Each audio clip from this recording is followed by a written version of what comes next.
Hey, welcome back to No Hype Beer Reviews. Unless it's your first time, then welcome. Please consider subscribing. If you do, hit the notification bell, get all the updates. We're set for today's video. I mentioned this on, I think it was just last week's video, Thursday's Thirsty Thoughts, where I had listened to the Steal This Beer podcast, and the guy from Widowmaker was on. I think he's the owner and head brewer. I don't know if he's a co-owner. I don't know what specifically. But anyway, they were talking about this beer that they make, Blue Comet, and I'm like, I've only ever had Widowmaker collabs that Fiden's brewed. So I'm like, oh, that's cool. You know, I don't know if I've ever really seen Widowmaker. And then it was like a couple days later, local beer store to me, Westmere, posted that they got some beers, including this one. I'm like, I have to go get that beer. Like, I've never heard of it. Just listened to this podcast, which was really interesting. Again, it inspired a thought for a video. I'm like, let's go. So it's called Blue Comet Hazy India Pale Ale, 7.1% ABV. They're in Massachusetts. Looks like they have two locations, Braintree and Boston. It is 16 days time of review. Let's see, World Beer Cup Silver Award 2022. Well done. Doesn't say hop or hops. And I think that's everything, though. Government warning, if you're pregnant, you're not supposed to drink this beer, FYI. Pretty full fill. I like that. I love the can art on it as well, Blue Comet. That's super rad. As a sci-fi fan, I like that a lot. Great episode to Steal This Beer. If you guys don't watch or listen to that podcast, I highly recommend it. Even if I don't know the brewery like this one, I still listen. This week's is a good episode too. I was actually just listening to on the way home. Anyway, they do not pay me to shout them out. Finger and a half ahead. It's like a dark bone white head, compact bubbles. The beer itself is burnt orange with some yellow mixed in, like regular orange too, with some yellow mixed in. It's definitely hazy. It's not, all the way to butternut squash soup. I'm just really excited to try this. Slow down, do a good job. But it's like definitely hazy without a doubt. Let's get into the aroma.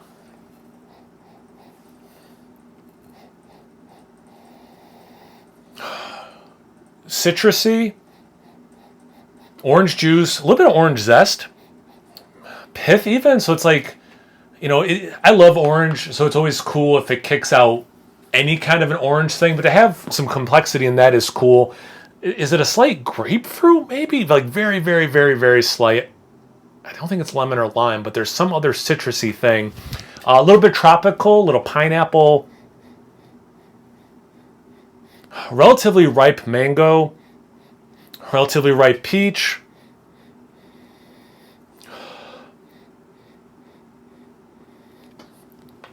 It's not Flintstones vitamins. There's like a little bit of, I swear it can smell like the water profile a little bit or something where maybe there's a slight minerality to it. It definitely smells how I think New England style IPAs can smell, So it looks the part, smells the part. I'm really excited to see if it tastes the part. Cheers.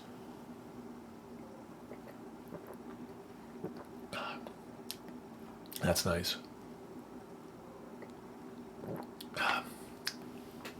It does have a nice mouthfeel. Very peach ring in the taste. More peach in the taste. I mean, I was getting peach in the aroma. I said that right. But definitely the taste. Mango. More of like a dried mango in the taste. That's cool. Orange is more juice with some zest. There is a grapefruit pithiness in the aftertaste, especially. Definitely, has elements of tropical. Has great level of bitterness. So my favorite things about Fiden's is they like lean into bitterness when they do their New England style hoppy beers. While still having like juicy and fruity elements for sure, sweet elements for sure. And I can see why Widowmaker and them have done collabs together. It seems like similar schools of thoughts there based on this IPA. Like it definitely drinks like an IPA where it has that bitterness. It's not overly bitter. It's not like super West Coasty. Like it's not that. But for the style, it's got some nice bitterness to it. I wouldn't say I get a super minerality in the taste. like I was talking about the aroma, I get a lot of pitted fruit. Besides peach, dried apricot, I get some nectarines. There's a little bit of like this just beery fermentation thing I taste, which is nice. It's like you know you're drinking a beer, one of my favorite lines to say. Yeah, I like this a lot.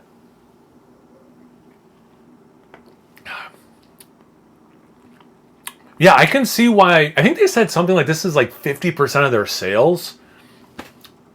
I can see why this is a flagship or whatever term they like to use for it. Yeah, this is.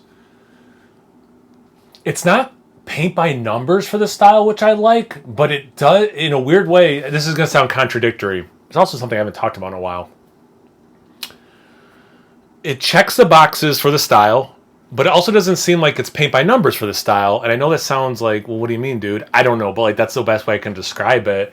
There's still like a vibrancy to it, a newness, a not generic element, while somehow still checking what you want from this style. There's no anything radically different, but it's like it's definitely like it has their own stamp on it, I guess. But yeah, I'm loving this. Beautiful. Look at the lacing on the glass and stuff. Just beautiful beer. I can see why they were so excited about it. Yeah, if anyone from Widowmaker happens to be watching this, kudos. Well done. You guys ever had this one before? Anything else from the brewery? Thoughts on it? Been to one of their, one or two of their locations, both of their locations.